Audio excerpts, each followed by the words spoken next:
11 आम के जो पत्ते जिस डाली में लगे होते हैं, कच्चे सूत से लपेटकर 11 बार उसका भाग, जब उसको लपेट लोगे इस तरह से इकट्ठा करके, आगे का जो भाग है 11 बार कच्चा सूत लपेटने के बाद जो भाग पीछे का आगे का कोई भी हो, उसको शहद में डुबाकर शिव जी को समर्पित कर दो। किस जगह पर रखना है? अशोक सुंदरी वाली जगह। अशोक सुंदरी की जगह जानते हो आप लोग? बीच में जो अशोक सुंदरी का स्थान है महाराज, उस जगह पर शहद का मुख, जो शहद आपने भिगोया है, उस शहद का मुख शंकर जी की ओर कर कर इन्हीं नवरात्रि में शंकर भगवान के उस अशोक सुंदरी की जगह पर शहद का भाग शिव जी की ओर रख दें। महाराज, अगर घर में संपदा की कमी हो या कोई पैसा खा गया हो, रुपया नहीं दे रहा हो, पैसा अटक गया हो, तो उस शहद को शिव जी की ओर मुख कर उस आम के पल्लव की जो डंडी है उसको 11 डंडी को वहां रख दीजिए और उससे अपनी कामना कर आ जाइए। बाबा चाहेगा भोलेनाथ तो नवरात्रि में ही पैसा वापस आ जाएगा, अगर शिव कृपा कर दे। ये बाबा की।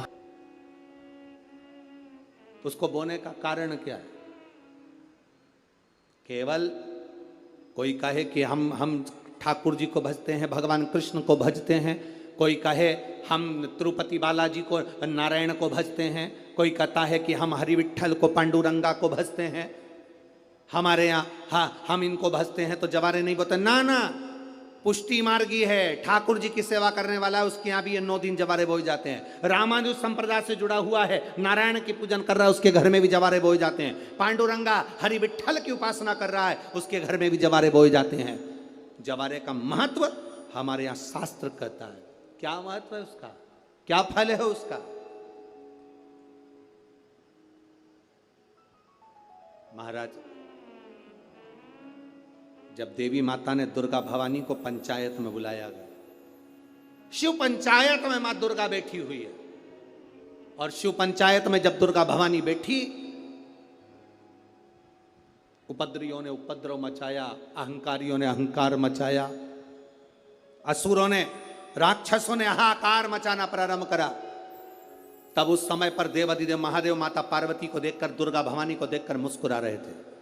केवल शिव मुस्कुरा रहे हैं, पार्वती को देखकर, दुर्गा भवानी को देखकर, मां जगत जननी को देखकर केवल मुस्कुरा रहे हैं। तब देवता सूर्य नारायण ने भगवान शिव जी को देखकर हाथ जोड़कर प्रार्थना करी।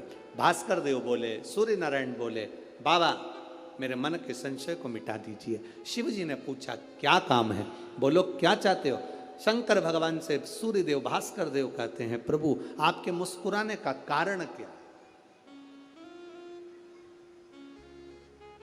भारत की भूमि पर जितनी जगह पर भी आप लोग कथा सुन रहे हो, आस्था चैनल पर, फेसबुक, यूट्यूब पर जितने लोग कथा सुन रहे हो, बड़े ध्यान से सुनना कि जवारे क्यों बोए जाते हैं। नवरात्रि में जवारे की महत्वता क्यों होती है? क्यों बोया जाता है? मिट्टी में गेहूं डालकर क्यों उत्पन्न किया जाता है? उसकी महत्वता क्या है? सूर्य नारायण पूछ रहे हैं भगवान देवाधिदेव महादेव से, आप दुर्गा भवानी को देखकर मुस्कुराए, आप हंसे हैं, आपके चेहरे पर प्रसन्नता आई है, कारण क्या? और महाराज देवाधिदेव महादेव ने कहा, यहां भगवान विष्णु, गणेश जी, भास्कर देव, आप सब बैठे हो। असुरों ने आक्रमण कर दिया, असुरों ने आक्रमण करा है, और वह असुर आक्रमण कर दिए हैं तो वो असुर प्रवेश कर रहे हैं, उपद्रव मचाकर, हाहाकार कर कर नष्ट करने वाले हैं इस पूरी पृथ्वी को। तो फिर उसको बचाएगा कौन? कैसे बचेगा? शिव जी ने कहा चिंता मत करो। दुर्गा ने अपने केश का स्मरण किया, एक केश को माता पार्वती जी ने अपने हाथों से छुआ, छूते ही एक कुंड में सुंदर जवारे उत्पन्न हुए हैं। जब तक वो जवारे बड़े नहीं हो जाते, जब तक वो जवारे थोड़े प्रबल नहीं हो जाते, तब तक एक भी असुर प्रवेश नहीं कर सकता, हाहाकार नहीं मचा सकता और अंदर आ नहीं सकता। शिव महापुराण की कथा कहती है जवारे जिसके यहाँ बोए जाते हैं, जवारे का आप लोग कहते हैं कहीं पर देवी जी बैठी हैं, किसी के यहाँ मिट्टी की मूर्ति आई 21 फीट की, 41 फीट की, 15 फीट की, 10 फीट की, 25 फीट की देवी जी की प्रतिमा स्थापना हुई।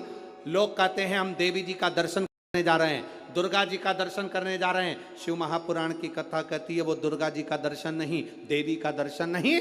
नवरात्रे में जहां जवारे बोए जाते हैं वहां मात्र आप पांव रखते हैं तो अपने घर में से क्लेश दूर हट जाता है, अहंकार दूर हट जाता है, अभिमतता दूर हट जाती है, तकलीफें दूर हट जाती है।